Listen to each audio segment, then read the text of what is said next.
pessoal, eu sou a professora Gabriele, professora de língua portuguesa, e na aula de hoje nós iremos falar um pouco sobre sílabas. Então vamos lá. As sílabas são fonemas emitidos de uma só vez. Então o que são isso? Para a gente começar, tem aqui a palavra fonema, que nada mais é do que o som que nós produzimos quando nós falamos uma palavra.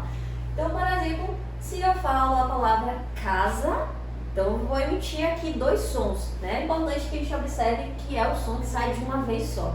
Então eu falo casa. Eu não consigo falar junto se eu for, tentar falar de uma vez só. Então, casa. Nós temos aqui dois fonemas diferentes, que são as duas sílabas, né? São duas partes que vão compor, vão criar essa palavra. Então, observem que toda sílaba precisa de uma vogal. Aqui a gente tem a escrita da palavra casa, né? Então, observem que a gente tem a letra C, que é uma consoante, e a vogal A. Então, aqui a gente tem uma parte, que é uma sílaba. Já a outra parte, nós temos a consoante Si e a vogal A. Então, sempre vai ter pelo menos uma vogal para que a gente possa chamar esse pedacinho aqui de sílaba, né? Então, sempre vai ser essa parte essa parte vai ter constituindo aí uma vogal. Quando nós vamos escrever, é importante, né, quando vai fazer essa separação de sílabas, que a gente coloque esse tracinho aqui, né? Nós chamamos de hífen. Então, para dividir e para a gente saber quantas sílabas tem, nós iremos colocar o tracinho. Porém, é muito importante para fazer essa divisão falar em voz alta essa palavra, né? Algumas pessoas gostam de bater a palma, bater na mesa para saber quantos sons vão sair dessa palavra. Isso aí vai ficar a critério, mas é importante que a gente fale em voz alta para saber quantos sons, né, o fonema, que vai sair, que vai se reproduzir. Temos aqui outro exemplo, a palavra bicicleta. Então, vamos lá dividir essa palavra em sílabas, né, em sons. Então, bicicleta. Então, observem que nós produzimos aqui 4 sons separados, né? São 4 sílabas. Como eu vou saber, ter certeza se são sílabas mesmo? Se eu dividir certinho, cada sílaba vai conter aqui, né, a nossa vogal. A gente tem a consoante e a vogal aqui também. Pode ter mais de uma consoante, também pode ter mais de uma vogal, mas é importante que sempre haja uma vogal. E a divisão sempre feita pelo tracinho. Aqui nós temos 4 sílabas. A palavra macaco, macaco. Então nós temos aqui 3 sílabas, né? Também divididas e com a presença de vogais. Agora nós vamos observar a classificação dessas palavras a partir da quantidade de sílabas. Então, algumas dessas palavras vão ter uma sílaba. Nós observamos aqui algumas que têm 3, 2, 4 sílabas. E elas vão receber um nome específico por conta disso.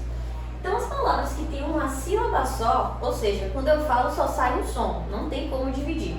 Nós chamamos de monossílabas, né?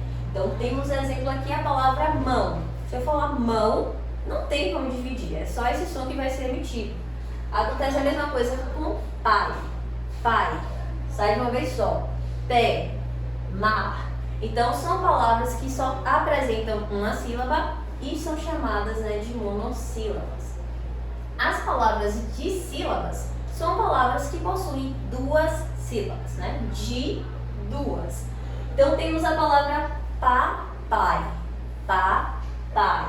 Dividida pelo tracinho, ó. A daqui não tem tracinho porque só tem uma sílaba, então não precisa dividir. Mas a partir de 2 sílabas a gente já vai fazer a divisão e colocar o tracinho. Salto. Salto. 2 sílabas, tracinho no meio para dividir. Tato. Também acontece a divisão, são 2 sílabas. Palavras trissílabas. São palavras com 3 sílabas.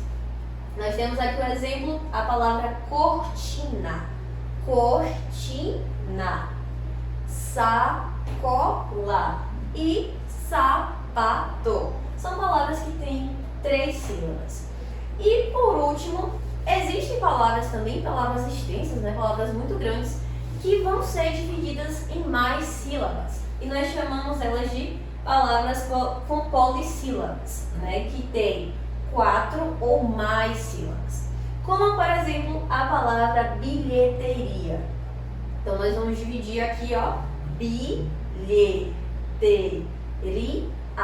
5 sílabas, né? Então, nós utilizamos o nome polissílabas. Computador, 4 sílabas, né? A partir de 4, polissílaba. E por último, fotografia. Então, aqui a gente tem também uma palavra polissílaba. Todas essas palavras, se vocês observarem novamente, vão conter, né, toda sílaba, na verdade, vai conter a vogal, que é muito importante para que a gente considere como sílaba.